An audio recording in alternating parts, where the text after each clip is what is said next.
Welcome back to the Anniversary series, whereby we have a retrospective look at animated movies on their birthdays. And back during the first week of April 2019, Laika Studios came out with their next installment, Missing Link. And this is a movie that I never got around to talking about, and I never even got around to seeing, to be honest. Sometimes this Anniversary series may just encourage me to watch movies I never got around to. I believe I saw this movie on the TV, just scrolling past once, back in 2020. And I even remember thinking to myself, wow, where did this come from? Who makes this? I should really keep a note of this movie and maybe talk about it at some point. And then 4 years later, I just never did. This is one of those more niche movies. You've either seen this movie or you haven't. It's not very well widespread, and that's kind of going to be the running theme with this Anniversary episode. Laika Studios is an interesting animation studio, and you have likely heard of some of their projects, namely Coraline. Yeah, they're those guys. Stop-motion animation, not done by Aardman,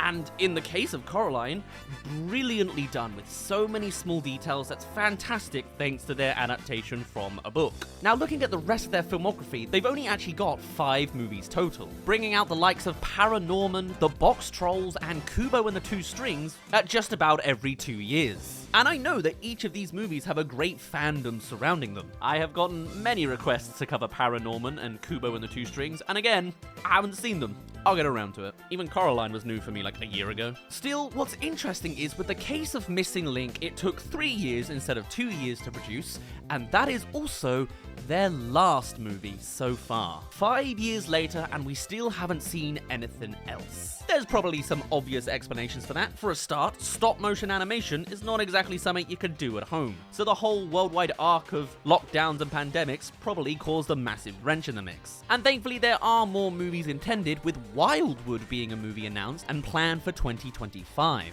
as well as an even further away project called The Night Gardener. Interesting. But Missing Link specifically, as its own little project, is the niche within the niche. As part of the reason I haven't watched this movie is practically no one I know has ever really mentioned it. It really does seem to have fallen under the radar in a lot of ways, but that doesn't necessarily mean it deserves it. On the casting front, it still has all sorts of big name celebrities taking on voice roles, which has been the case the whole time for Leica Productions. Just this time we have Zach Galifianakis as well as Hugh Jackman, and Stephen Fry and Emma Thompson, David Walliams apparently. You know, it's a proper stacked cast. And in fact, it seems that this movie was even meant to be the new wind in the sails for Laika Studios, as the budget for this movie is $102.3 million.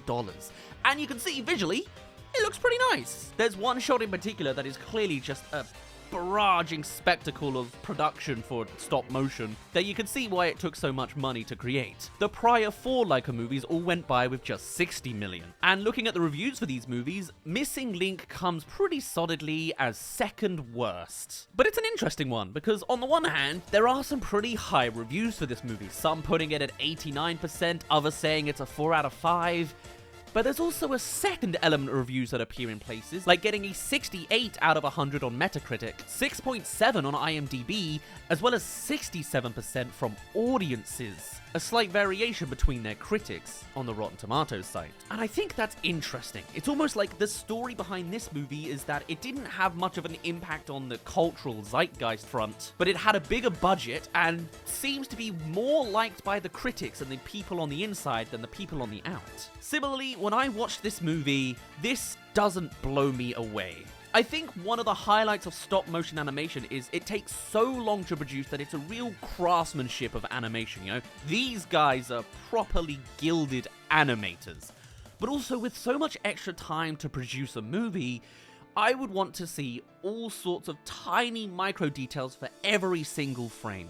I think it could also be that I've been a little bit spoiled. When I think of Laika Productions, I think of Coraline, and Coraline has so many small details and thematic set pieces, there's so much foreshadowing and everything you could read in the background, that I thought this would be the standard for a Laika production, truly ascending a cinematic story to a level of artistic prowess. But looking at Missing Link, the project that came 10 years later, a lot of those tiny details that you can extract and enjoy seem lost. Welcome to the halfway mark. Thank you for making it halfway through this video. As per usual, do check below to make sure you're subscribed to keep up with other anniversaries throughout the years. I've been a right schmuck this week, I'll be honest. Waiting for CinemaCon trailers to come out online.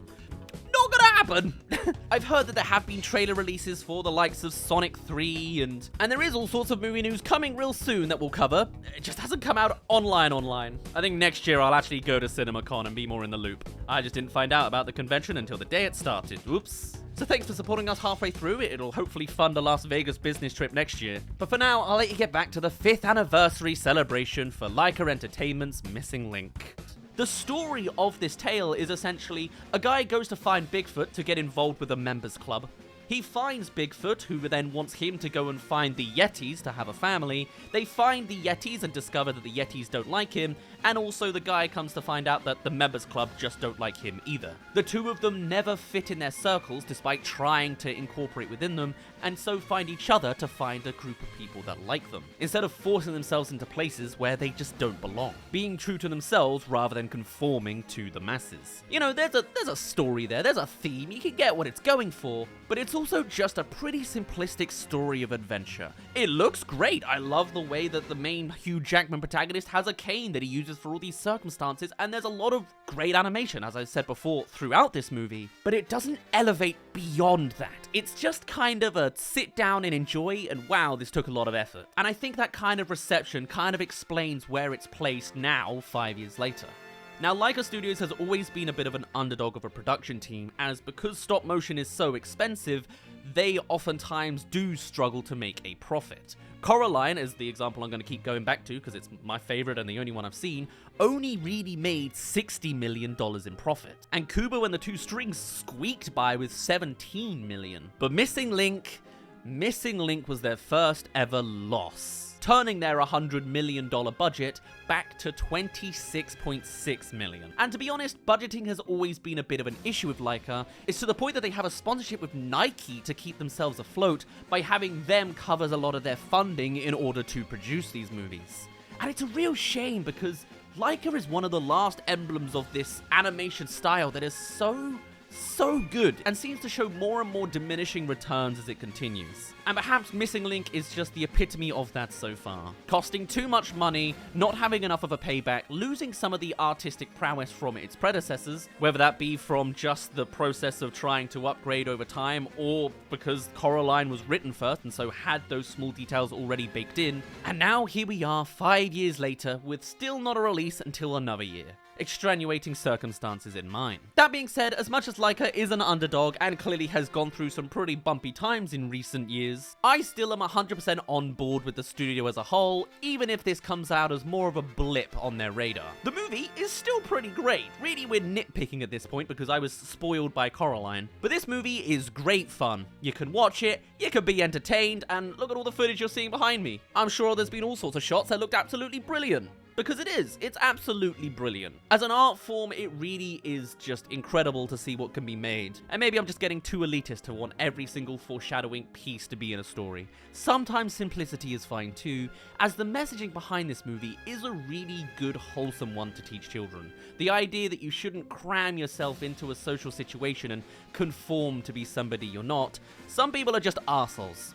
Screw them. Basically. At the end of the day, Leica isn't dead yet. They're still gonna keep trucking on, and though they are the underdogs, hopefully one day they'll get right back on top with something that'll blow us all away.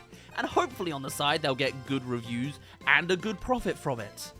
Maybe that's asking for too much. We are in the stop motion genre here, but I wish them all the best of luck. Soon enough, there'll be a trailer for Wildwood, and I'll be jumping all over that. Maybe in the meantime, I'll get around to watching Kubo and the Two Strings and the Box Trolls and Paranorman 2. I really need to get around to Paranorman. I've heard really, really good things there. For now, though, that's all there is for a little bit more of a bittersweet 5-year anniversary to Leica Studios' Missing Link. Now, Coraline's 15 this year, and the Box Trolls is 10, so I guess you'll hear more from me on this soon enough. My name's been Daz. Thank you very much for making it to the very end of this video. I do appreciate you getting here. Let me know what Leica production you want me to cover first, and I shall see you in a little bit.